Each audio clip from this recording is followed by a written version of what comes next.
मेरे प्यारे दर्शकों को आपके सबसे पसंदीदा डिबेट शो देश की बहस में दीपक चौरसिया का सादर नमस्कार। कन्याकुमारी से चीर भवानी तक, कोटेश्वर से कामाख्या तक, लक्षद्वीप से लेह तक जो सबसे बड़ा मुद्दा होता है उसमें हम आपकी राय जानकर चुनते हैं देश की बहस का विषय। बहस की दशा और दिशा भी आपके माध्यम से तय होती है। साथ ही बहस में आप और हमारा एक्सपर्ट पैनल मंच साझा करता है और देश में हो रही सबसे बड़ी हलचल पर बेबाकी से अपनी राय रखते हैं। हम देश और विदेश से जुड़े कई मुद्दों पर खुलकर बहस करते हैं, खासकर ऐसे मुद्दे जो भारत के सामाजिक सरकवारों से जुड़े हों। इसीलिए आज हम बात कर रहे हैं रोहिंग्या मुसलमानों की। ऐसे रोहिंग्या मुसलमान जिन्होंने अपने ही देश को नर्क बना दिया। क्या ऐसे मुसलमानों को, ऐसे रोहिंग्याओं को भारत में शरण दी जानी चाहिए? सबसे पहले देख लेते हैं आज इस मुद्दे को आपने कितने प्रतिशत वोटों के साथ देश की बहस का मुद्दा बनाया है। बात हम करेंगे रोहिंग्या मुसलमानों की। आज हमने आपसे 3 सवाल पूछे थे और उसमें सबसे ज्यादा मत मिले हैं देश में रोहिंग्या की एंट्री किसकी मिली भगत, जैसे 76% लोगों ने वोट दिया है। अब यह मामला इसलिए महत्वपूर्ण हो गया है और आप सोच रहे होंगे कि हम इतनी बड़ी राजनीतिक हलचलों के बीच इस पर बहस क्यों कर रहे हैं। तो रोहिंग्याओं को शरणार्थी का दर्जा देने के लिए एक याचिका सुप्रीम कोर्ट में डाली गई है। सुप्रीम कोर्ट ने इस याचिका को मंजूर कर लिया है। अब 25 मार्च को इस याचिका पर सुनवाई होनी है, यानी अगले हफ्ते। सवाल अब यहाँ पर यह खड़ा होता है कि क्या वो रोहिंग्या मुसलमान जिन्होंने अपने देश म्यांमार में कत्लेआम मचाया, यहाँ तक कि कई आतंकवादी गतिविधियों में लिप्त रहे, यहाँ तक कि रोहिंग्या मुसलमानों के भारत में जो छुपे हुए हैं उनके कई आतंकवादी संगठनों से लिंक प्रूव हो चुके हैं, ऐसे रोहिंग्या मुसलमानों को शरणार्थी बनाया जाना चाहिए या नहीं? रोहिंग्या घुसपैठियों का यह मसला अब देश के लिए बहुत बड़ा हो गया है क्योंकि मामला सुप्रीम कोर्ट की दहलीज पर पहुंच चुका है। सरकार पहले ही कह चुकी है कि रोहिंग्याओं को शरणार्थी का दर्जा नहीं दिया जा सकता। सीएए कानून आने के बाद रोहिंग्याओं की नागरिकता का रास्ता बंद हो चुका है। ऐसे में वरिष्ठ वकील प्रशांत भूषण, जो ऐसे मामलों में काफी आगे रहते हैं, उन्होंने इस मसले पर सुप्रीम कोर्ट में एक याचिका डाली है। अब आइए देखते हैं कि ये मसला है क्या और क्यों रोहिंग्या देश की एकता, अखंडता के लिए खतरनाक है। सबसे पहले एक नजर डाल लेते हैं इस पर।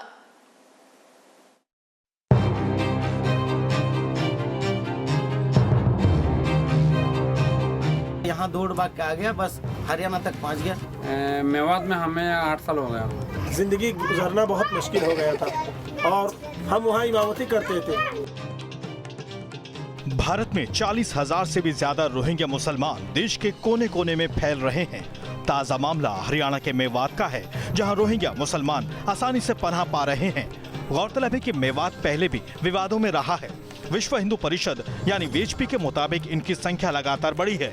सबसे ज्यादा रोहिंग्या मुसलमान मेवात, फरीदाबाद, गुड़गांव, पलवल और यमुनानगर जिले में हैं।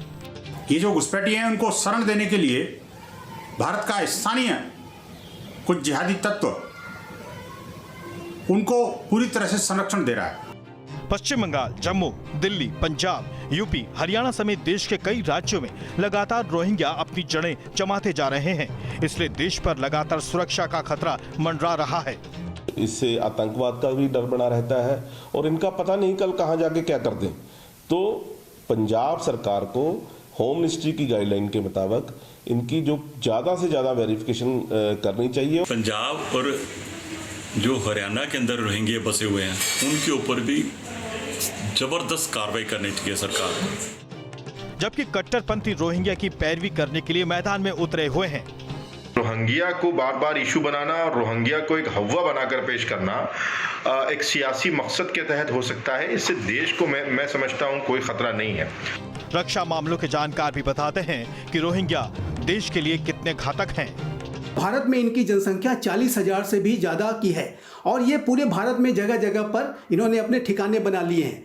कई ऐसे जगहों पर इन्होंने अपने ठिकाने बनाए जो कि बेहद संवेदनशील हैं। सितंबर 2017 में भारत सरकार ने रोहिंग्या के घुसपैठ पर सुप्रीम कोर्ट में दायर अपने जवाब में कहा था कि रोहिंग्या देश की सुरक्षा के लिए खतरा है।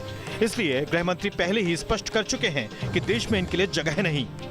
ब्रह्मदेश के लोग वाया बांग्लादेश आते हैं और ब्रह्मदेश सेक्युलर कंट्री है, फिर भी वाया बांग्लादेश आते हैं। रोहिंग्या को कभी भी स्वीकार नहीं किया जाएगा। मैं आज फिर से इस बीच जम्मू कश्मीर के कठुआ में करीब 160 से ज्यादा रोहिंग्या को होल्डिंग सेंटर में भेजा गया था। इन्हें शरणार्थी का दर्जा दिलाने के लिए सुप्रीम कोर्ट में याचिका भी दायर की गई है, जिसकी सुनवाई 25 तारीख को है। दूसरी ओर पश्चिम बंगाल में ममता बनर्जी ने चुनावी माहौल को भुनाते हुए एनआरसी के खिलाफ फिर मोर्चा खोला है। देश की बहस में चर्चा है कि अगर देश की सुरक्षा के लिए बाहर से आए घुसपैठियों को गलत तरीके से पनाह मिलती है तो इसका खामियाजा गंभीर हो सकता है।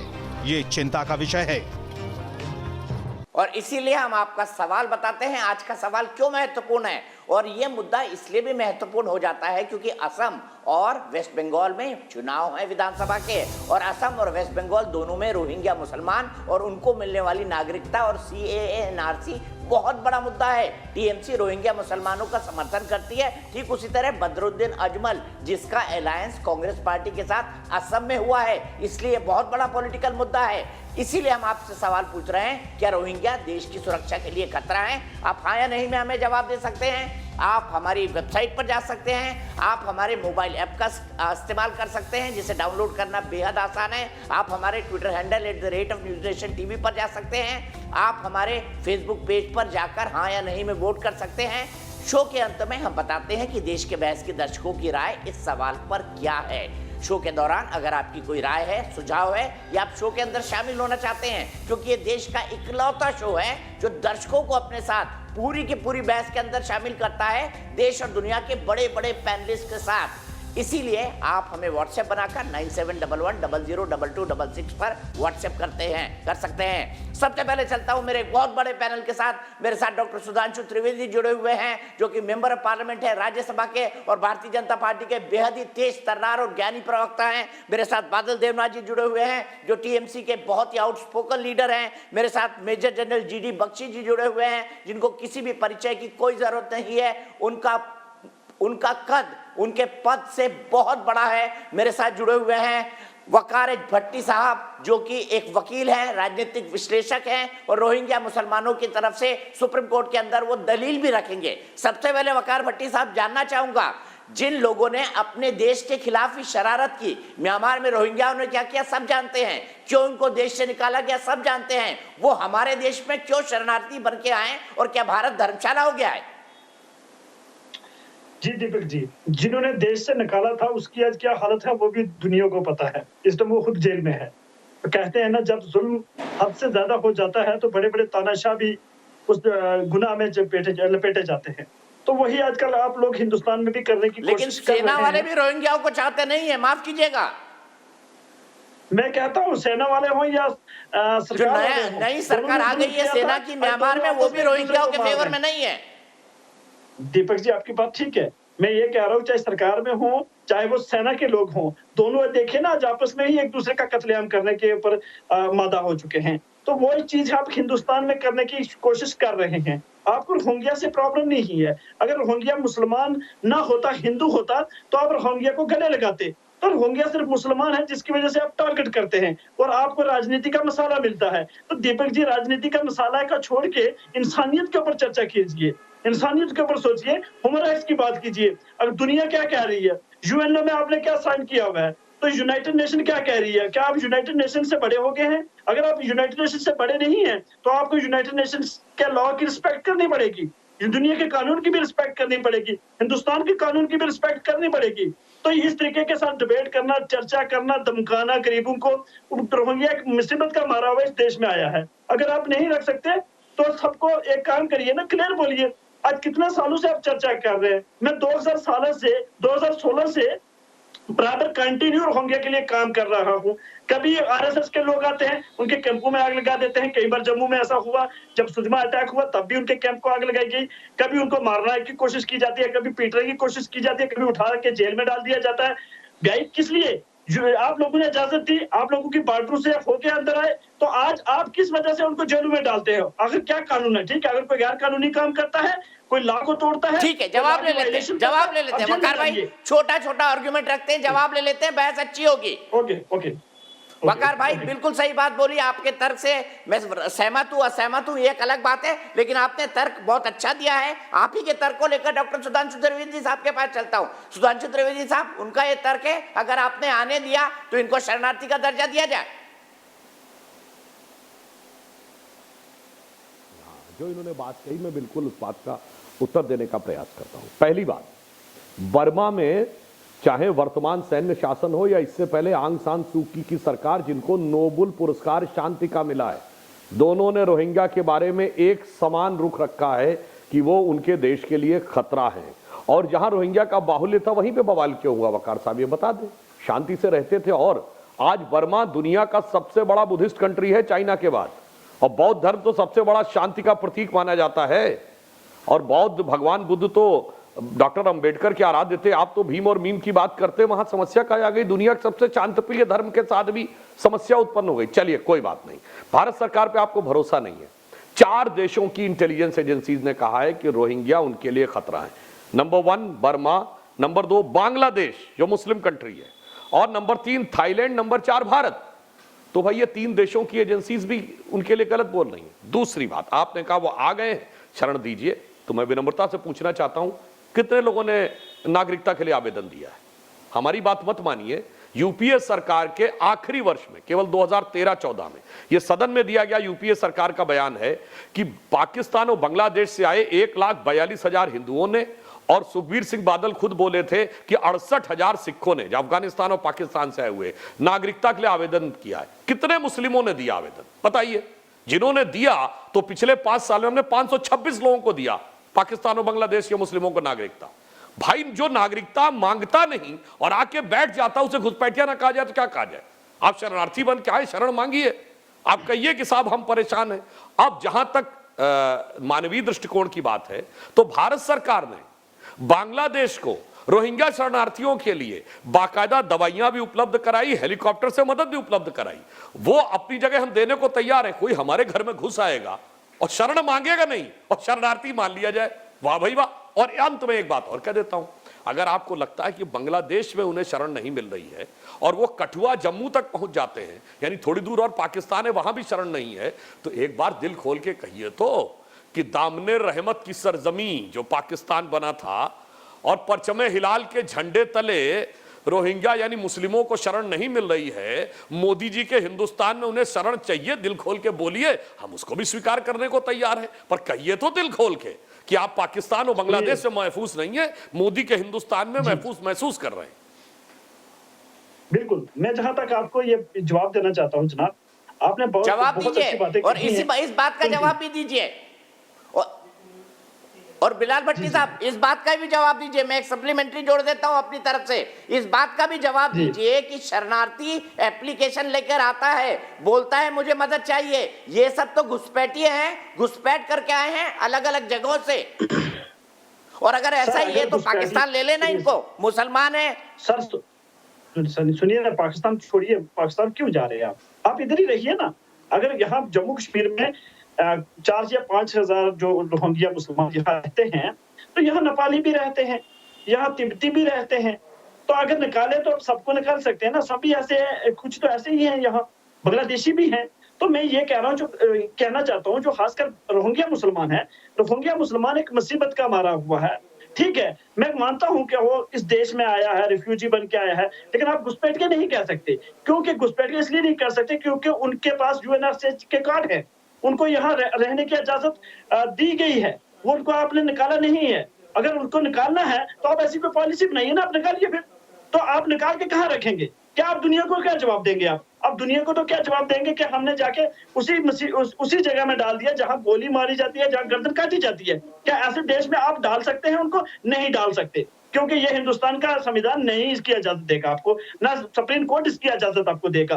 पर आप क्या कर रहे हैं? आप सिर्फ मुसलमानों के ऊपर, रोहिंग्या एक मुसलमान है तो उसको निशाना बना के आप बंगाल के, असम के और बाकी स्टेटों में जो चुनाव आप चल रहे हैं, उन चुनाव को आप जीतना चाहते हैं। और एक मसाला आपको चाहिए था, इस टाइम आपने उस मसाले को खड़ा कर दिया है सिर्फ चुनाव जीतने के लिए, क्योंकि आपको खासकर बंगाल के चुनाव जीतने के लिए आपको कुछ भी खेलना था, तो उस खेल में आपको रोहिंग्या का मसाला सबसे अच्छा बैठता था, जो आप खेल रहे हैं मजे से। बट मैं आपको ये कह देना चाहता हूँ कि हिंदुस्तान का हिंदू, हिंदुस्तान का मुसलमान, दलित, सिख, ईसाई हर मजलूम के साथ है, चाहे वो हिंदू हो, चाहे वो मुस्लिम हो, चाहे वो सिख हो, चाहे वो ईसाई हो। और सुप्रीम कोर्ट से भी हम यही मांग करते हैं कि जब तक बर्मा के रोहिंग्या के हालात बेहतर नहीं होते हैं, तब तक बर्मा के रोहिंग्या के मुसलमान जितने भी जम्मू कश्मीर से लेके कन्याकुमारी तक है, कोई भी उनको निकालने की इस तरीके की कोशिश ना की जाए। और अगर जो इस तरीके की कोशिश करते हैं या धमकी देते हैं या थ्रेट देते हैं, हम उनको भी चेतावनी देना चाहते हैं। मैं इस पर आऊंगा जीडी बख्शी के साथ कि किन किन आतंकवादी वारदातों में रोहिंग्याओं के हाथ के सबूत मिले हैं। लेकिन सुधांशु त्रिवेदी जी, क्या आपके लिए सिर्फ ये एक राजनीतिक मुद्दा है क्योंकि असम और पश्चिम बंगाल के चुनाव है? देखिए, मैं सिर्फ एक बात तो कहूंगा कि भट्टी साहब ने, जल बख्शी मैं आ रहा हूं आपके पास सिर्फ एक मिनट। उन्होंने कहा कैसे उनको उस देश में भेज दें। हाँ, अब भट्टी साहब के मुंह से एक बात तो चलिए निकल गई, कैसे उनको उस देश में भेज दें जहां सर काटे जाते हैं, जहां लोगों को मार दिया जाता है। मतलब आपने मान लिया कि इस्लाम के नाम पे बने जो हमारा मुल्क है, हमसे टूट कर वहां सिर्फ यही होता है। एक तो आपका ये स्वीकार हो गया। दूसरी बात, आपने इस बात का जवाब नहीं दिया, आप तो वकील हैं ना, बताइए संख्या बताइए कितने रोहिंग्या ने शरण मांगी है। तीसरी बात, बांग्लादेश हो क्या है ना, इस्लामिक कंट्री, वहां क्यों नहीं शरण मिली उनको? क्यों इस्लामिक मुल्क में उनको शरण नहीं चाहिए, भारत में शरण चाहिए? बस इन दो बातों का उत्तर बना दीजिए। नंबर 1, कितने रोहिंग्या ने शरण मांगी है जो वीजा की एप्लीकेशन भी दिए थे, वो संख्या बता दीजिए। और नंबर 2, इस्लामिक राष्ट्र बांग्लादेश में उन्हें क्यों सुरक्षित महसूस नहीं होता है? और आपके हिसाब से हिंदुओं के रूल में चल रहा वर्तमान का भारत, आपके हिसाब से, हमारे हिसाब से तो सेकुलर चल रहा है, उसमें सुरक्षित महसूस होता है? दो बातों का उत्तर दे दीजिए। सर सुनिए, आपने पहली बात कही कि मुस्लिम देश का वकार साहब, मैं आपके पास आऊंगा, लेकिन इन्हीं सवालों का जवाब पहले मैं बादल देवनाथ से लेता हूं। एक मिनट के लिए जाइए। चलिए वकार साहब आप जवाब दीजिए, फिर मैं जनरल बख्शी के पास जाऊंगा। वकार साहब जवाब दीजिए। बादल जी थोड़ा सा इंतजार कर लीजिए। मैं ये जवाब दीजिए वकार साहब। मैं ये जवाब देना चाहता हूं जो उन्होंने क्या मोदी के भारत में, जिसको आप कहते हैं कि आरएसएस ने बर्बाद कर दिया है, वहां पर रोहिंग्या सुरक्षित है? क्या आरएसएस और बीजेपी के राज वाले भारत में रोहिंग्या सुरक्षित है? आप ये मानते हैं? अगर सुरक्षित है तो ठोक कर कहिए कि आरएसएस भी ठीक है, बीजेपी भी ठीक है। बिल्कुल मैं ये एक्सेप्ट करता हूं कि जब से रोहिंग्या यहाँ मुसलमान भारत में है तब से वो हिफाजत में था, और अभी कुछ ऐसा चीजें हो रही है जहां धमकाया जा रहा है। बट मुझे कानून पे रिस्पेक्ट है, मुझे हिंदुस्तान के लॉ पे, सुप्रीम कोर्ट पे मैं भरोसा करता हूँ, और मुझे पता है अगर धमकाया जा रहा है तो फिर क्यों आप शरणार्थी बनना चाहते हैं यहाँ पर? भाई यहाँ तो आरएसएस और बीजेपी का शासन है जो मुसलमानों के खिलाफ है, तो आप क्यों शरण मांग रहे हो उस देश में? उस देश में क्यों शरण मांग रहे हैं जहाँ मुसलमानों की खिलाफत होती है? आरएसएस, सुनिए sir Deepak ji, RSS BJP इतनी मजबूर है कि वो कोई डिसीजन नहीं कर पाएगी। उसको पता है दुनिया में क्या जवाब देना है, दुनिया पीछे पड़ जाएगी सर इनके। ये सिर्फ पॉलिटिक्स के लिए उसने डिसीजन कर लिया इसलिए के नाम पर करते हैं, मीडिया पे लेके आते हैं इन इशू को, बाकी ये कुछ करने वाले नहीं है दीपक साहब। ये कुछ नहीं करेंगे रोहिंग्या मुसलमानों को, क्योंकि दुनिया इनके ऊपर प्रेशर डाल सकती है। और ये सिर्फ हिंदुस्तान की आवाम को मूर्ख बनाने के लिए, सिर्फ वोट पॉलिटिक्स के लिए रोहिंग्या मुसलमानों को चुनाव के टाइम लेके आए हैं। इससे ज्यादा कुछ भी नहीं है नया। और यही बांग्लादेश की बात, तो बांग्लादेश में 6 से 10 लाख मुसलमान चुनाव के टाइम पर बीजेपी लेकर आई है। वकार भाई यही रुकते हैं, आपने जवाब दे दिया है। जल बख्शी बहुत देर से इंतजार कर रहे हैं। जल बख्शी, क्या आप भी ये मानते हैं कि वाकई भारत महफूज देश है रोहिंग्याओं के लिए, इसलिए शरण मांग रहे हैं, या इसके पीछे कुछ और है? देखिए साहब, मैं थोड़ा सा पीछे जाऊंगा। ये रोहिंग्यास ने आजादी के टाइम वहां पे गफलत गदर किया था और कहा था पूरा रोहिंग्या क्षेत्र जो है पाकिस्तान में मिला देना चाहिए। वहां पाकिस्तान ने घबरा के मना कर दिया कि साहब हम बहुत सारे देशों से रिश्ते नहीं बिगाड़ सकते, इतने पांव नहीं पसार सकते कि बर्मा की टेरिटरी भी ले ले जाके। ठीक है साहब, तो इनको वहां मजबूरन रहना पड़ा। ये वहां पाकिस्तान बनाना चाहते थे, पहले तो ये सुन लीजिए आप, ठीक है। उसके बाद साहब इन्होंने जो बर्मा के बौद्धों के साथ किया है, जहां इनकी जो है मेजॉरिटी थी, काट काट के मारे, वहां पे जेनोसाइड किया बुद्धिस्ट लोगों के खिलाफ, कि तंग आके वहां की फौज को इनके खिलाफ कार्रवाई करनी पड़ी, क्योंकि टेररिस्ट मूवमेंट इन्होंने वहां शुरू करी। हथियार वहां भेजे गए पाकिस्तान से और बांग्लादेश की साइड से, हथियार खासकर पाकिस्तान से दबा के भेजे गए ताकि गफलत करे, गदर करे। दुनिया भर में जहां भी तस्करी होती है हथियारों की, ड्रग्स की और मनी लॉन्ड्रिंग होती है और जो ह्यूमन ट्रैफिकिंग होती है, रोहिंग्यास का बहुत बड़ा हाथ है। ये स्टैटिस्टिक्स आप पढ़ सकते हैं। अब रोहिंग्यास की जो म्यांमार की फौज ने, बाकी वहां के बौद्धों ने तंग आके ऐसी तैसी कर दी है कि साहब हमारे घर में रहो, हमारी थाली में छेद करो, हमको मारो, हमको काटो, हमारी बेटियां उठा के ले जाओ, तो कौन बर्दाश्त करेगा साहब? अच्छा, अब आप वहां से भागना चाहते हैं, ओके, अब आपको पाकिस्तान मुसलमान देश शरण नहीं देगा, यूएई शरण नहीं देगा, सऊदी अरेबिया शरण नहीं देगा, ठेका ले रखा है भारतवर्ष ने। अच्छा, और यहां ही मामला खत्म हो जाता तो बहुत अच्छा था। आपको शरण चाहिए कहां पे? आपको शरण चाहिए जम्मू कश्मीर में, जम्मू के इलाके में, कश्मीर में नहीं जहां मुसलमान रहते, जम्मू के इलाके में जहां ज्यादातर हिंदू बहुल इलाका है। और आपको कहां चाहिए? आपके कैंप कहां लग रहे हैं? फौज के ठिकानों के बाहर, ताकि अगर वो कोई हमला करना है, टेररिस्ट अटैक करना है। अरे एक मिनट साहब, जरा जब आप बोल रहे थे मैंने बिल्कुल आपको दखलंदाजी नहीं दी, आप भी जरा तहजीब से सुन लीजिए, मुझे अच्छा लगेगा सुन के। अच्छा, तो साहब ये कहां करना चाहते हैं? हमारे सुजवा कैंप के खिलाफ, जिसपे 2-3 आतंकवादी हमले हो चुके हैं, और खबर जो आई है कि जो टेररिस्ट आते हैं इनके घरों में रहते हैं, वहां से रेकी करते हैं, दूरबीन से देखते हैं संतरी कब आ रहा है, कब जा रहा है, क्या बीट है, संतरी बदली होने का क्या टाइम है, तार कितनी ऊंची है, वो सब रेकी करते हैं। आपको वहां पे आपको चाहिए जगह, क्यों साहब? सबसे सेंसिटिव जो स्टेट है, और कोई जगह नहीं मिली, आपको वहीं चाहिए। Mewar strategic target Delhi, strategic target, अरे सुन लीजिए, मैं I am just finishing. Strategic target Delhi, वहां पे आप जो है रोहिंग्या मुसलमान, तस्कर, smuggler, arms importer, arms smuggler, drug smuggler, peddler वहां बसाना चाहते हैं साहब। आप प्लीज मुझे बताइए कि इतना दिल दुखी हो रहा है तो पाकिस्तान शरण क्यों नहीं दे रहा? United Arab Emirate, Kuwait, Iraq, Syria, Saudi Arabia, ये सब शरण क्यों नहीं दे रहे? तुर्की दुनिया भर में ठेका ले रखा है मुसलमानों का, तुर्की ने, नहीं खाली पेट है, एक रोहिंग्या वहां गया है? नहीं, आप प्लीज मुझे बताइए, वो लोग वहां they will be welcome there, आप प्लीज वहां भेजिए तो ना। आप बात करिए तुर्की से, आप तो खिलाफत के खलीफा बनना चाहते हैं, आप बेचारे इनको लीजिए, कितनी तशद्दुद मिल रही है आपको, तो उनको सही जगह पहुंचाना चाहिए। नहीं साहब, आपको पहुंचाना है जम्मू कश्मीर के जम्मू प्रांत में, फौज के जहां ठिकाने हैं उनकी बाउंड्री के बाहर। जरा सोचिए, उनकी बाउंड्री के बाहर आपने ठिकाने लगाए, तब फिर तो शक पड़ता है कि माजरा कुछ और है, दाल में कुछ काला। ठीक है, जवाब लेते हैं जनरल साहब। आपने बिल्कुल पॉइंटेड बात कही है, आपने बिल्कुल पॉइंटेड बात कही है, जवाब लेते हैं। लेकिन उससे पहले मीनाक्षी शर्मा के पास चलते हैं। दिल्ली से मेरी एक दर्शक जुड़ गई है। क्या रोहिंग्या मुसलमानों को रखना चाहिए भारत में? क्या मानती है मीनाक्षी? नहीं, दीपक जी आपने सही बोला, जो सरकार ने राहत लाने के पीछे यही एक कारण था। सरकार को पहचान करके उनको देश से बाहर निकालना चाहिए, बिल्कुल बाहर निकालना चाहिए। अब उनको बिल्कुल बाहर होना चाहिए, बहुत फंक्शन दे दिया,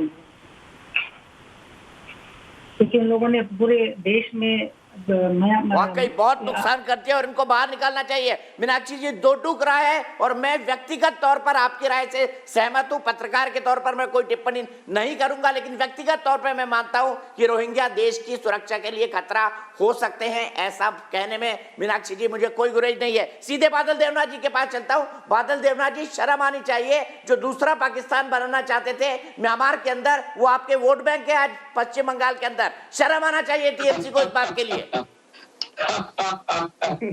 देखिए दीपक जी, आपका प्रोग्राम में अटेंड करने के लिए मुझे सुबह से 3 प्रोग्राम, ये अट्टहास कौन करता था ना? आपने रामायण देखी है, रावण क्या करता था? माफ कीजिएगा इस शब्द का इस्तेमाल कर रहा हूँ, लेकिन वो भी बड़ा विद्वान था, गलत कर्मों की वजह से मारा गया। आपका प्रोग्राम में अटेंड करने के लिए मैं जल्दी आया, 1 मिनट पहले आपके साथ ज्वाइन किया, लेकिन मैं सबसे पीछे चला गया। ये दुखित बात यही है। और दूसरा बात, बंगाल में इलेक्शन है जनाब, इसलिए बंगाल में चुनाव है ना, ममता जी जीतने वाली है, इसलिए मैं दो तीन बातें करूंगा। सुधांशु जी, मेरा बड़ा भाई यहाँ पर बैठे हुए, तो सुधांशु जी को मैं एक रिक्वेस्ट, जनरल बख्शी जी उन्होंने तो बहुत सीनियर पर्सन है, उन्होंने बहुत सारे सवाल का जवाब उन्होंने खुद दे दिया, सारे देशों का बात भी कह दिया। लेकिन मैं सुधांशु जी से एक सवाल करना चाहता हूँ। सुधांशु जी, रोहिंग्या के बारे में जो बुद्धिस्ट का बात आपने कहा, वहाँ का बुद्धिस्ट का गवर्नमेंट है, वहाँ को रोहिंग्या, वहाँ पर जब चर्चा चल रहा था वहाँ पर चोरी डकाती झमेला, वहाँ पर बहुत कुछ चल रहा था बर्मा में, जब उन लोगों को गोली चलाए उन लोग के ऊपर, उन लोग जब वहां से निकल रहे थे, बाहर निकल रहे थे, तब भारत में कैसे घुसा? पहला जवाब सुधांशु जी आपको देना पड़ेगा।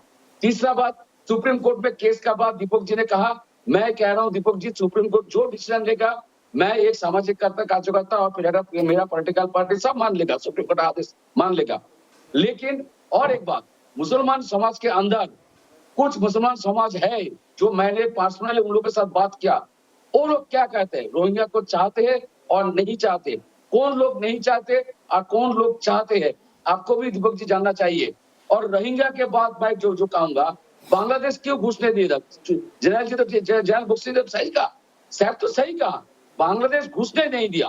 तुर्की का बात किया, पाकिस्तान का बात किया, अफगानिस्तान का बात किया, सारे मुल्क विश्व में मुल्क का बात किया जनरल बख्शी ने कहा। लेकिन भारत में दीपक जी, मैं अफसोस के साथ कह सकता हूँ, जिनको लेके जो देश उनको बाहर निकाल दिया, गोली मार के बाहर निकाल दिया, उनको भारत में कैसे घुसने दिया? और सुधांशु जी और एक बात, यहाँ पर एक सवाल आया सीए और एनआरसी। सुधांशु जी आप भी जानते हैं, सब आपके जैसे लोगों की मेहरबानी से छुप के आए हैं। बादल देवनाथ जी किसी ने घुसने नहीं दिया, सब आप जैसे लोगों की मेहरबानी से छुप कर आए हैं, आप जैसे सेक्युलर लोगों की मेहरबानी से। कैसे आ सकता है? सुरक्षा किसके ऊपर? जवाब ले लेते हैं ना सुधांशु जी, बताइए क्या ये लोग इन जैसे सेक्युलर दलों की मेहरबानी से नहीं आए हैं? क्या ये इनका वोट बैंक नहीं बने हैं? क्या इनके आधार कार्ड इन जैसी पार्टी के नेताओं ने नहीं बनवाए? जवाब दीजिए। बादल जी सुन लीजिए, जवाब भी सुन लीजिए। आप 1 घंटे और है, सुधांशु जी से 10 मिनट। ये सब जानते हैं कितने रोहिंग्या के वोटर आईडी कार्ड पश्चिम बंगाल में बनवाए गए हैं पिछले दिनों। नहीं, बादल जी ने अच्छा सवाल पूछा है। बादल जी, मैं आपसे स्पष्ट रूप से कह रहा हूं, ये तत्कालीन भारत सरकार के बाकायदा मिली भगत के साथ भारत में आए। आपको शायद टाइमलाइन नहीं याद है, 2012 की घटना याद है? मुंबई में अमर जवान ज्योति को लात मारते हुए लोग, उस जमाने में लखनऊ, कानपुर, इलाहाबाद, बनारस और भोपाल से लेके और मुंबई के अमर जवान ज्योति पे दंगे किस बात पे हुए थे? क्योंकि फेसबुक पर एक पोस्ट सर्कुलेट हो गई थी जिसमें कुछ लोगों की लाशें पड़ी हुई थी और कहा गया ये बर्मा में मारे गए रोहिंग्या मुसलमानों की लाशें। हकीकत में पता चला वो मारे गए, तूफान में मारे गए लोगों की लाश थी। मगर बादल जी, ये बात आप मानिए, यदि बर्मा के मारे गए रोहिंग्या के मुसलमानों की लाशें भी मान ली जाती तो मुंबई में अमर जवान ज्योति तोड़ने का क्या? दीपक जी, आपको याद होगा कम से कम 1 दर्जन मीडिया की वाहन तोड़े गए थे और कोई चूं से मुंह नहीं बोला था कि मीडिया की स्वतंत्रता पे हमला, और बाद में पता चला था उसमें सब जगह रोहिंग्या इन्वॉल्व थे। 2012, फिर दोबारा याद दिला रहा हूं, तो एक बवाल यह देश देख चुका है तत्कालीन सरकारों की मिली भगत से, क्योंकि उन्हें लग रहा था ये हमारे वोट बैंक बनेंगे। आज भी जयचंदी और मीर जाफरी सोच हमारे यहाँ मौजूद है, इसलिए वो यहाँ पर आने में सफल हो गए। अब मैं एक और बात पूछना चाहता हूँ, भट्टी साहब ने कहा वो तो बेचारे हालात के मारे हैं। मान लिया भाई, बर्मा में आप बुद्धिस्टों से लड़ाई है तो आपकी है, थाईलैंड में भी बुद्धिस्टों से लड़ाई है आपकी है, आप कह रहे हैं कि हिंदुस्तान में भी आप हिंदुओं के मारे हैं। ये बताइए, चाइना तो धर्म ही नहीं मानता तो सिचांग प्रोविंस में आप कम्युनिस्टों के मारे हैं, चेचेनिया में आप रूसियों के मारे हैं, फिलिस्तीन में आप यहूदियों के मारे हैं, इथोपिया और सोमालिया में अफ्रीकियों के मारे हैं, यूरोप में लंदन, मैड्रिड, ब्रिस्बेन में ईसाइयों के मारे हैं। गजब है साहब आपका। और तो और ये बताइए, कोलंबो में चर्चों में ब्लास्ट हो जाता है, वो भी बेचारे हैं। काबुल और ढाका में बम्बार्डियर में, वो तो मुस्लिम देश है, वहां किसके मारे हैं? सीरिया और इराक तो 100% मुस्लिम देश है, वहां भी मारे हैं, धुम धुम धड़म धड़ैया रे, सबसे बड़े लड़ैया रे। तो जनाब, मैं आपसे पूछना चाहता हूं, हर जगह तो आप मारते खा, और यहाँ पे है बेचारे सुधांशु मियां। जी। दुनिया में दूसरी पार्टी जो हो पहली लड़ाई आप ही करने के लिए तैयार है। तो इस हकीकत सुधांशु को जी, देखिए, छोटा सा और मैं ये बोल रहा हूं, दीपक वैश्विक जी, समस्या है। only बादल 10 जी सेकंड। आपसे भी कहूंगा, इसको भारत की राजनीति के चश्मे से देखकर छोटा Only सिद्ध 10 करने सेकंड। का प्रयास मत करिए। Only 10 second Deepak ji, only 10 second Deepak ji, एक मिनट सर, एक मिनट सर, रुकिए सुधांशु जी रुकिएगा, मैं एक सवाल इनसे ले रहा हूँ, उसका जवाब सबसे जरूर चाहूंगा। सुधांशु जी 1 मिनट के लिए और रुकिएगा, एक सवाल के लिए मैं सीधे बिलाल साहब के पास जाना है, वकार साहब के पास जाना चाहूंगा। वकार साहब मुझे एक बात बताइए, सीरिया, इराक, अफगानिस्तान में ये जो टेररिज्म हो रहा है, ये जो मुसलमानों को मारा जा रहा है, ये क्यों मारा जा रहा है और मुसलमान ही मुसलमान का दुश्मन क्यों हो जाता है? अल्लाह अकबर कह के ये भी बता दीजिए। और ये बताइए मुझे, म्यांमार के अंदर म्यांमार के तमाम लोगों को पाकिस्तान क्यों नहीं ले लेता? वो तो 1947 में ही पाकिस्तान जाने को राजी थे, तो अब जाए इमरान खान म्यांमार के सभी मुसलमानों को लेकर पाकिस्तान चले जाए, बसा दे चाइनीज कॉलोनी में। बिल्कुल, मैं पाकिस्तान की तरफ नहीं जाऊंगा, लेकिन इस्लाम की तरफ जरूर आऊंगा। सुदर्शन जी ने बोला है कि दुनिया भर में आप बेचारे हैं, मैं आपको बोलूंगा मैं बेचारा जाइए ना पाकिस्तान की तरफ। नहीं किया भाई आपने मजहब के नाम पे कंट्री ले ली, आपने मजहब के नाम पे कंट्री ले ली, लेकिन आप पाकिस्तान की तरफ नहीं जाएंगे, ऐसा क्यों? जलस की वजह से आप लोग हमारे बाकी आप बताइए ना, आपने मजहब के नाम पर पाकिस्तान ले लिया, तो क्या रोहिंग्या मुसलमान नहीं जाएंगे? रोहिंग्या मुसलमान नहीं जाएंगे उस देश जो आपने इस्लाम के नाम पर लिया है? मैं कह रहा हूँ पाकिस्तान लेके जाए, बिल्कुल हमें कोई उसकी बात ही नहीं करनी, बट मैं जो बात कर रहा हूँ, मैंने बोला इस्लाम के ऊपर अगर आपने चर्चा की है तो इस्लाम का बेचारा नहीं होता। इस्लाम से पूरी दुनिया इसलिए डरती है या उसको परेशान करती है।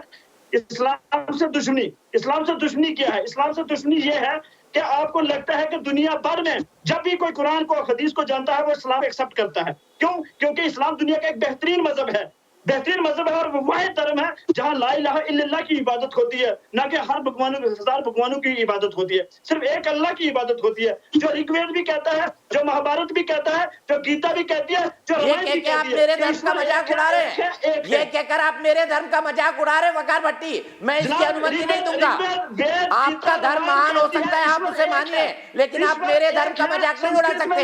माफ कीजिएगा, आपको माफी मांगनी पड़ेगी इसके लिए, आपको माफी मांगनी पड़ेगी। आप मेरे धर्म का मजाक नहीं उड़ा सकते। आप मानिए इस्लाम बेस्ट है, आप अपनी सोच को अपने पास रखिए, लेकिन मेरे धर्म के बारे में टिप्पणी मत करिए।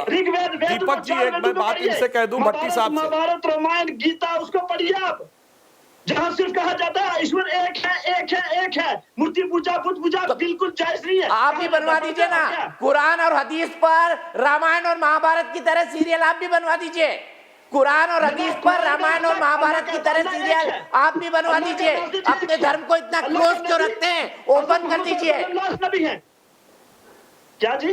दीपक जी, मैं आपके साथ एक लाइन कहना चाहता हूँ, आपके साथ मैं कह रहा हूँ ना, रामायण और महाभारत की तरह कुरान और हदीस पे आप भी टीवी सीरियल बनवा दीजिए। धर्म का बात जब आएगा दीपक जी, मैं आपके साथ हूँ। भैया सुन लो, मैं मैथोलॉजी स्पेशलिस्ट, कुछ लोग कहते हैं मुझे, मैं नहीं कहता हूँ। एक मिनट रुकूंगा, सुधांशु त्रिवेदी जी हाथ उठा रहे हैं। सुधांशु त्रिवेदी जी, इस्लाम महान हो सकता है, वकार भाई के लिए उनका धर्म महान होगा, पर ये क्या कह सकते हैं कि करोड़ों देवी देवताओं की अर्चना करना, उनकी पूजा करना ये गलत है, या ये छोटी हरकत है, क्या ये कह सकते हैं? और ये भी बताइए, ये किस आधार पर पाकिस्तान को क्लीन चिट दे रहे हैं? प्लीज सुन लीजिए दीपक जी, एक लाइन में आंसर देना। बादल भाई 1 मिनट रुक जाइए, अभी आप हैं, सुधांशु जी को जाना है। बादल भाई 1 मिनट रुक जाइए। ओके। अब देखिए, मैं बता रहा हूं, इस्लाम में भट्टी साहब देखिए, मैं किसी धर्म के प्रति कोई अवमानना नहीं करना चाहता। बिल्कुल। एक हदीस में जब मोहम्मद साहब मदीना से बाहर जा रहे थे और वो बाहर निकलने के बाद पहाड़ी पर खड़े होके पलट के देखते हैं, तो वो अरबी में बोलते हैं या अहुन्नास अफशुस सलाम। अरबी में इसका मतलब होता है ओ पीपुल स्प्रेड पीस। मगर हर मौलवी ने इसका क्या इंटरप्रिटेशन दिया? ओ बिलीवर्स स्प्रेड इस्लाम। यहीं से समस्या आई। और बुरा मत मानिएगा, करबला की लड़ाई में मोहम्मद साहब के नवासों को जिन लोगों ने मारा, वो हर हर महादेव का नारा नहीं लगा रहे थे, वो जय श्री राम का नारा नहीं लगा रहे थे, वो आरएसएस और बजरंग दल के नहीं थे, उसमें से कोई बारी था, कोई मुफ्ती था, कोई मौलवी था, कोई मुकर्रम था, और सबने अल्लाह अकबर कह के मारा। और मुझे याद है वो जो आपके 3 खलीफा थे, अबू बकर, उमर, उस्मान, उनमें से एक तो जिस समय इबादत के लिए झुके हुए थे उस समय उनका सर काटा गया। मैं चुनौती से कहता हूं, हमारे यहाँ बताइए हिंदू धर्म में कभी पूजा के लिए झुके गए आदमी का सर काटा हो? अरे हम तो ये कहते थे जिसने शरण दे दी उसको छोड़ देते थे, जिसने पीठ कर ली उसकी तरफ नहीं तीर चलाते थे। मोहम्मद गोरी ने पीट कर दी, पृथ्वीराज चौहान ने उनके ऊपर तीर नहीं चलाया था। इसलिए आप ये बता दीजिएगा, जब आप तुलना करिए तो ईमानदारी से करिए। रावण मुसलमान थोड़ी था, रावण क्रिश्चियन थोड़ी था। बहुत अच्छी बात है। रावण हमारे यहाँ शैतान का प्रतीक है और राम भगवान का प्रतीक है। आपने अच्छा सवाल किया, एक लाइन में जवाब दूंगा। भट्टी साहब सुनिए तो, सुन तो लीजिए। अरे सुन तो लीजिए, सुन तो लीजिए।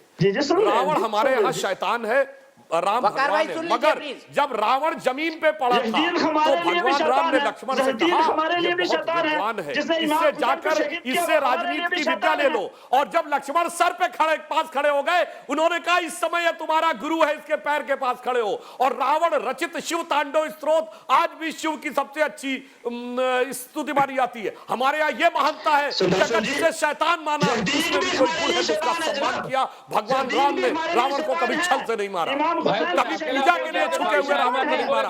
तुलना करिए तो शहीद करने वाला। अच्छा, दुनिया में लोग सता रहे हैं, ये सीरिया, इराक और अफगानिस्तान में काहे बात की लड़ाई है भाई? और एक आप जिसने दूसरे खिलाफ फतवा न दे रखा। मेरा जवाब दे, चाहे देवबंदी, बरेलवी, शिया, सुन्नी, अहमदिया। सिर्फ 30 सेकंड बादल देवनाथ जी को, उसके बाद जनरल बख्शी के पास चलूंगा। बादल देवनाथ जी बताइए, सीरिया अफगानिस्तान में क्या लड़ाई है? मैं वकार भट्टी से पूछूंगा, लेकिन बादल देवनाथ जी बताइए क्या कह रहे थे आप? 30 सेकंड में सुधांशु जी मेरा सवाल का जवाब दे के जाइएगा। और वो ये जो वाकर भाई है ना, मैं इनको कहना चाहता हूँ, हिंदू के तो बारे में तुम कुछ नहीं जानते हो। हिंदू तो बहुत बड़ा है, सनातन धर्म बहुत बड़ा है। रावण कौन है तुम ठीक से नहीं जानते हो। रावण का अशुभ शक्ति मानते हैं, लेकिन वो भगवान शिव का आराधना करते थे। ये सब कुछ नहीं जानते। जवाब नहीं, जवाब ऐसा नहीं कर, चुपचाप बैठो भाई। बहुत बोला तुमने, कुछ चुपचाप बैठो। धर्म के जब सब एक साथ हो जाएगा। नहीं चाहिए बंगाल का नौटंकी मत करो, वो बात छोड़िए ना, वो सब छोड़िए ना, बोलने दीजिए। क्या दीपक जी, दीपक जी सीनियर जूनियर किसी को पता नहीं है क्या कौन बोल रहा है, पता नहीं है। सुधांशु जी मैं आपसे बात कर रहा हूँ। आसाम में मैंने 3-4 बार गया, फिर मैं 2-3 दिन के बाद आसाम जा रहा हूँ। वहाँ पर डिटेंशन कैंप जो है 12 लाख हिंदुओं के नाम, 12 लाख हिंदुओं के नाम, हिंदू बंगाली के नाम एनआरसी में नहीं है, और 6 लाख मुसलमानों का एनआरसी में नहीं है। मैं आपको सुधांशु से अनुरोध कर रहा हूँ, ये लोग रोहिंग्या नहीं है। ठीक है, 50 साल से 60 साल से यहाँ पर आए असम में, तो ये मुस्लिम 6 लाख मुस्लिम और 12 लाख हिंदू बंगाली, ये लोग 50 साल 60 साल 70 साल से वहां पर असम है। तो इन लोगों का नाम उनके पास वोटर आई कार्ड, सुधांशु जी जल्दी से एक ट्वीट कर जवाब, मुझे पता है आपको जाना भी है। सुधांशु जी जल्दी से बादल जी के सवाल का जवाब, फिर जनरल बख्शी के पास जाऊंगा मैं, और विनोद बंसल जी भी जुड़ गए। हर दिन गरीबों पर नोटिस। बादल जी जवाब सुन लीजिए। हिंदू और 6 लाख हिंदू का नाम क्यों नहीं है? बादल जी ने जो बोला जरा आप रिपीट कर देंगे, मेरा थोड़ा आवाज में डिस्टर्बेंस आ गया था। मैं फिर एक लाइन में कह रहा हूँ सुधांशु जी, एक लाइन में कह रहा हूँ, आवाज मिल रहा है? 12 लाख आसाम में 12 लाख हिंदू बंगालियों का नाम एनआरसी में नहीं है। एनआरसी में नहीं, 12 लाख हिंदू बंगाली के नहीं है। 6 लाख बंगाली मुसलमानों का नाम आसाम में नहीं है। लेकिन ये लोग 50 साल 60 साल 70 साल से आसाम में है, सरकारी नौकरी भी करते, Aadhaar card, voter card, PAN card सब कुछ है, लेकिन एनआरसी से इन लोगों का नाम आसाम में क्यों नहीं है? हर दिन गरीबों के ऊपर नोटिस दिया जा रहा है। छोटा छोटा घर, छोटा छोटा मकान, मिट्टी का घर, इन लोगों को भी नोटिस दिया जा रहा है। ठीक है, सुधांशु जी जवाब। बादल जी हो गया आपका सवाल, प्लीज तीसरी बार दोहरा रहे हैं आप। सुधांशु जी जवाब। आसाम में जो बंगाली हिंदू हैं, आसाम में जो बंगाली हिंदू हैं, उनके जमाने में बंगाली मुसलमान भी आसाम के सेंसस कमिश्नर का रिटर्न में रिप्लाई है कि पश्चिम बंगाल की सरकार से उनका डिटेल मांगा गया, केवल 70,000 लोगों का डिटेल दिया बंगाल की सरकार ने, डिटेल ही नहीं दिया। और जो आप कह रहे हैं कि जो यहाँ 50 साल से रह रहे हैं, आश्चर्य की बात है, अगर उन्होंने नागरिकता कभी नहीं ली तो उनका वोटर कार्ड और आधार कार्ड बन कैसे गया? यही तो जांच का विषय है। कि जो बाहर से आया उसने कभी वीजा नहीं लिया, कभी नागरिकता नहीं ली, और आप कह रहे हैं वोटर कार्ड आईडी कार्ड बन गया इसलिए मांग लिया जाए। साहब यही तो जयचंदी और मैं वापस रोहिंग्या पे आता हूं, मैं वापस रोहिंग्या पर आता हूं और मैं सीधे जनरल बख्शी के पास चलता हूं। जनरल बख्शी, मुझे ये बताइए, पाकिस्तान जैसा देश जो मुसलमानों के नाम पर बना, जो इस्लाम के नाम पर बना, वो वाकई रोहिंग्या मुसलमानों को अपने देश में लेता क्यों नहीं है? बताइए जनरल बख्शी जी। अरे साहब, ना सिर्फ पाकिस्तान नहीं लेता, 50 मुसलमान देश हैं, इस्लामिक मुल्क हैं जो अपने आप को इस्लामिक कहते हैं। तुर्की खिलाफत का खलीफा, Saudi Arabia, Kuwait, United Arab Emirates, बड़े अमीर मुल्क हैं, बहुत पैसा है साहब। वाकई अगर वो किसी का ख्याल करना चाहते हैं तो वो ले सकते हैं कि हाँ साहब हमारे भाई हैं, हम देंगे शरण। ना भारत शरण देगा, नहीं देगा तो हम बैंड बजा देंगे। अरे साहब, ये भी बड़ी अजीब बात हुई। आप नहीं देंगे, इंडोनेशिया नहीं देगा, मलेशिया नहीं देगा, तुर्की नहीं देगा, Saudi Arabia, Kuwait, Syria, Iraq, कोई नहीं देगा, अल्जीरिया, मोरक्को, कोई और मुल्क नहीं देगा। केवल और केवल भारतवर्ष का ठेका है कि रोहिंग्या मुसलमान, जिनकी एक हिस्ट्री है तस्करी की, आर्म स्मगलिंग की, ड्रग पेडलिंग की, ऐसे जो लोग हैं जो क्रिमिनल ट्राइब हैं और जिनसे म्यांमार ने जिनको खदेड़ा क्योंकि उन्होंने नाक में दम कर दिया था। अब साहब आपको अपने गरेबान में झांकना है कि क्या प्रॉब्लम क्या है। देखिए साहब, मेरे को इस्लाम से कोई प्रॉब्लम नहीं। मेरे बड़े अच्छे दोस्त हैं फौज में जो मुस्लिम ऑफिसर्स थे, मैंने बहुत कुछ उनसे सीखा। बड़ी इज्जत करता हूं मैं अपने पहले कंपनी कमांडर कर्नल कुरैशी साहब की, वो मेरे उस्ताद थे। ठीक है साहब, ऐसों से हमको कभी कोई प्रॉब्लम नहीं आई। ठीक है ना, हमको प्रॉब्लम आई जो है अब्दुल हमीद परमवीर चक्र से। हाँ, अब्दुल कलाम को लोग पूछते हैं साहब, ऐसों से कभी प्रॉब्लम नहीं आई साहब। लेकिन ऐसों से प्रॉब्लम जरूर है कि आप शरणार्थी बन के मेरे मुल्क में आओ, आप मुंबई पहुंच जाओ और मुंबई में जहां हमारा शहीद स्मारक है आप उसको तोड़ो। क्यों क्यों? मतलब what the bloody hell is the problem यार। तुम ना चैन से जी सकते हो, ना तुम किसी को चैन से जीने दोगे। पाकिस्तान ने क्या हाल कर रखा है, आपकी अफगानिस्तान से लड़ाई, ईरान से लड़ाई, हिंदुस्तान से लड़ाई, बांग्लादेश से लड़ाई, नेपाल, श्रीलंका, सब जगह आप टेररिज्म फैला रहे हैं। अब आपने शुरू किया है वहां पे फैलाना। साहब फिर तो अगर आप इतना दुनिया को तंग करेंगे, व्हाट डू यू एक्सपेक्ट? आप चैन से नहीं रह सकते। हिंदुस्तान ऐसा मुल्क है साहब जहां मेरे हिंदू धर्म में मुझे सिखाया जाता है कि कोई इंटेलेक्चुअली इंक्लाइंड है, ज्ञान योग। मेरी मदर बहुत भक्ति भाव वाली थी, भक्ति योग। मैं कर्म करने में जुटा था, फौज में गया, कर्म योग। जैसा जैसा नेचर है वैसा वैसा आपका रास्ता है अपने खुदा की तरफ, अपने मालिक की ओर, अपनी देवी की ओर, जो कुछ भी आप कहो। ठीक है साहब, अगर पानी को आप वाटर बोले या तन्नी बोले या छू बोले या जल या जौल बोले, वो तो पानी है ना साहब। मालिक सबका एक है साहब। लेकिन जब आप मालिक के नाम पे यहाँ पे जो है ठेकेदारी शुरू कर देते हैं कि हम तुम्हारे सर पे चढ़े, हम तुम्हारा गला रेत देंगे, तो साहब आराम से बैठ। बिल्कुल ठीक जनरल साहब। जनरल साहब इसी बात पर हम रुकते हैं और आप ही की बात का जवाब मैं वकार भट्टी से लूंगा। आप ही की बात का जवाब मैं वकार भट्टी से लूंगा कि ऐसा क्यों है कि मुस्लिम देश आपको नहीं अपनाते, ना जिएंगे ना जीने देंगे। ये फॉर्मूला इस्लाम से जुड़े हुए लोगों का, कुछ लोगों का, कट्टरपंथियों का क्यों है? ना जिएंगे ना जीने देंगे। लेकिन उससे पहले गीतिका आहूजा चंडीगढ़ से मेरी एक दर्शक जुड़ गई है। गीतिका, आपसे जानना चाहूंगा क्या करना चाहिए रोहिंग्या मुसलमानों के साथ? रोहिंग्या मुसलमानों को इस देश से निकाल देना चाहिए क्योंकि इनकी वजह से हमारे देश में बहुत संदिग्ध गतिविधियां बढ़ चुकी हैं। हेलो, बिल्कुल सही कहा आपने, आपका ये मानना है, आपके मानने को मैं सम्मान करता हूं गीतिका जी, बिल्कुल सही कहा आपने। और मैं सीधे इसी सवाल को लेकर वकार भट्टी के पास चलता हूं। वकार भट्टी, आम आदमी कह रहा है क्या कारण है कि मेरे अमर जवान ज्योति को लातों से मारा गया आजाद मैदान के अंदर मुंबई में? और मुझे बताइए ये क्या फार्मूला है? न जिएंगे न जीने देंगे, न जिस देश में रहते हैं वहां के बौद्धों को जीने देंगे, और अगर हिंदुस्तान में माइग्रेट रह के आ गए हैं तो वहां पर भी आजाद मैदान में अपने भाई बंधु लोगों को लेकर, अपने धर्म से जुड़े हुए लोगों को लेकर अमर जवान शहीद पर जाकर लाते मारेंगे। जी, पहली बात तो न जिएंगे न जीने देंगे, ये पॉलिसी तो आरएसएस की है। बर्मा और रोहिंग्या के जो बेचारे मुसलमान हैं उनकी क्या होगी? यही बात आपने दूसरी कही कि और उसी देश में आप मुसलमानों को बसाना चाहते हैं, देखिए जिसकी ये पॉलिसी है उसी देश में आप रोहिंग्या मुसलमानों के लिए शरणार्थी का दर्जा मांग रहे हैं। जिस देश में आरएसएस की ये पॉलिसी है, ना जिएंगे ना जीने देंगे, उसी देश में आप रोहिंग्या मुसलमानों के लिए उसी सरकार में शरण मांग रहे हैं। बड़ा दोगला चरित्र है आपका। सर थोड़ा इंतजार कीजिए ना, आरएसएस का नामो निशान नहीं रहेगा, मुझे अल्लाह पे यकीन है और हम अल्लाह पे भरोसा करने वाले लोग हैं, आप उसकी फिक्र मत कीजिए।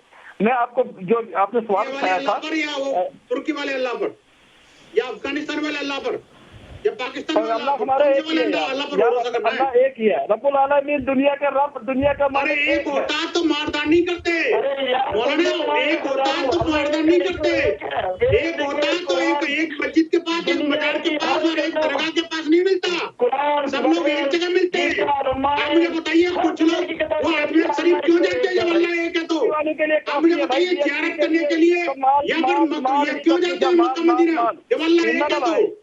अरे सुनिए ना, विनोद बंसल और वकार आपके सामने यार, बंसल डरने वाला एक अल्लाह है तो आखिरकार आप जो है मक्का मदीना क्यों जाते हो? अल्लाह तो यहाँ भी है, मक्का मदीना, तुर्की क्यों नहीं जाते आप? एक अल्लाह है तो आप अजमेर दरगाह पर मत्था टेकने क्यों जाते हो? अरे एक अल्लाह है तो यहाँ पर जो दिल्ली में निजामुद्दीन औलिया की दरगाह पर क्यों खून चढ़ाते हो?